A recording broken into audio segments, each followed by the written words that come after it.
ଆମର ଆଲୋକ ସାର୍ ଇଏ ଭଲ ଭଲ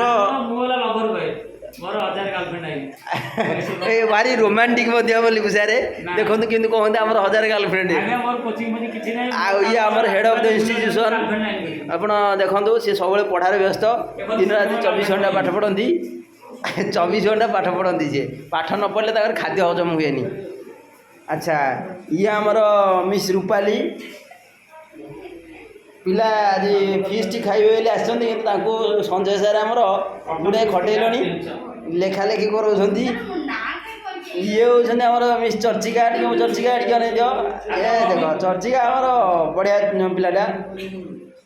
ଆଉ ଇଏ ହେଉଛନ୍ତି ଆମର ମିସ୍ ବିଷ୍ଣୁପ୍ରିୟା ଇଏ BSc ନର୍ସିଂ ଆମର କରୁଛନ୍ତି କଟକରେ ଆଜି ଟିକେ ଛୁଟିରେ ଆସିଛନ୍ତି ତାଙ୍କୁ ଆମେ ନିମନ୍ତ୍ରଣ କରୁଛୁ ଖାଇବାକୁ କିନ୍ତୁ ଆଡ଼େ ଦେଖିଲା ବେଳକୁ ତାଙ୍କୁ ଦିଆହେଇଯାଇଛି ଲେଖିବାକୁ 50 ପେଜ୍।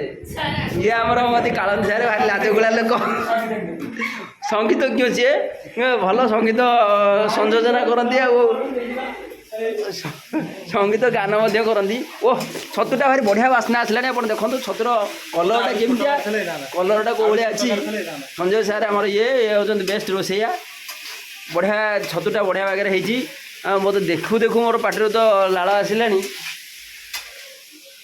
ଇଏ ହେଉଛନ୍ତି ଆମର ପ୍ରତିମା ମିସ୍ ପ୍ରତିମା ଇଏ ହେଉଛନ୍ତି ଆମର ରୂପା ଇଏ ସମସ୍ତେ ଲେଖାଲେଖିରେ ବ୍ୟସ୍ତ ଅଛନ୍ତି। ଇଏ ମୋ ପୁଅ ଶୁଭ ପ୍ରଜ୍ଞାନ ଭଲ ପାଠ ପଢ଼ୁଛି ତାକୁ ପଚାରିଲେ ବି ସବୁ କହିଦେଉଛି ରାଜ୍ୟ ରାଜଧାନୀ ସବୁ ଜାଣିଗଲାଣି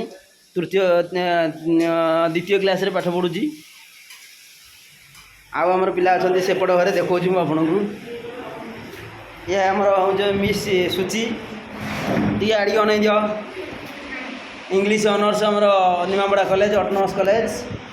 ଇଏ ଆମର ହୁଅନ୍ତି ଅଞ୍ଜଳି ଦୀକ୍ଷିତ ସୀମା ଇଏ BSc ନର୍ସିଂ ଆମର ବ୍ରହ୍ମପୁର MKCGରେ କରୁଛନ୍ତି।